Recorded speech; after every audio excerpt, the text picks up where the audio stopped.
Alright, figured I'll do another update on the Mustang since it's been a little while. I haven't touched anything in the engine compartment. I found out that this hose down here is leaking, which looks like a nightmare to get to. So I bought all new hoses, new thermostat, housing, new power steering pump because the pump's leaking.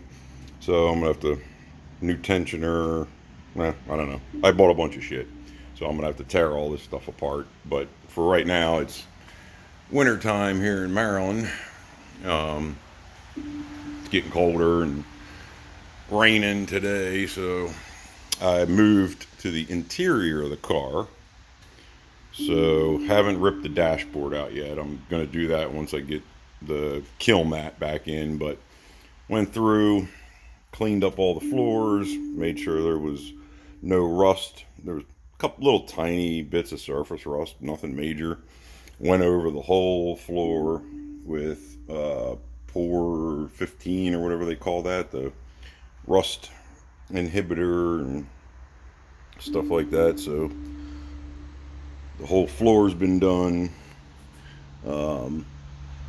And I got the package tray, or backs, whatever they call it, thing that holds the speakers and holds up the back seat.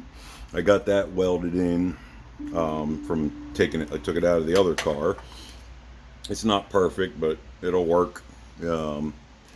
It's not going anywhere like the little piece of angle they had sitting in here. So, yeah, here's everything. The trunk's all been done. I'm getting ready to start kill mat and everything, so I wanted to document what all the floors look like before.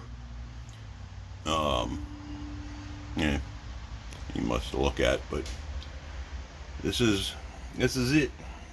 Everything's good to go. Everything's solid. I mean, so besides just a little surface rust, I went through and took all the plugs out. I'm going to put all the plugs back in, new plugs, or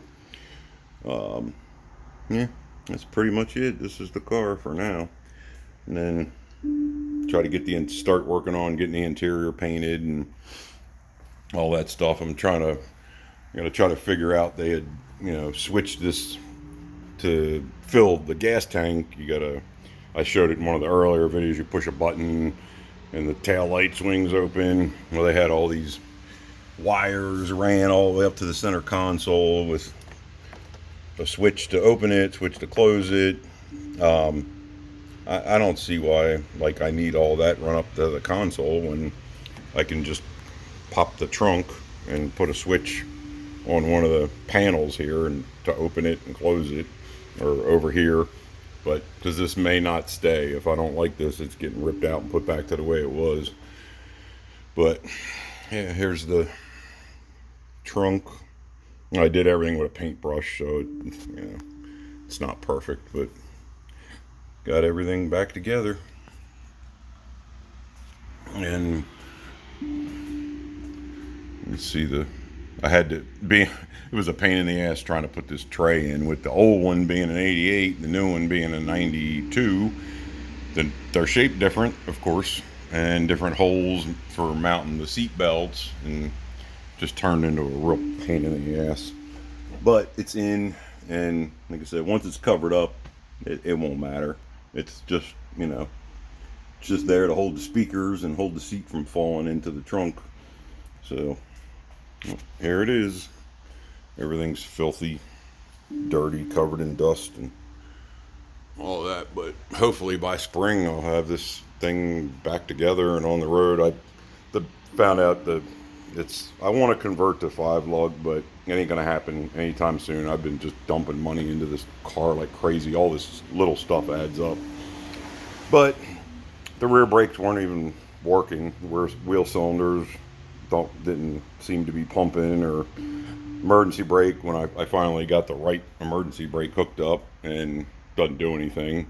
So I mean, it pulls the cords, but so I just ripped all that off, clean everything up, get it all painted, and I'm just going to order the kit from LMR and put brand new brake shoes and drums and everything on it, all the crap that came off here is probably original. I don't know how long this or how many miles are on this car, but the last time it was registered, it was like 80,000 in '94. So, like, and I think it's been sitting for a long time in somebody's garage. But so yeah, that's it. Update out.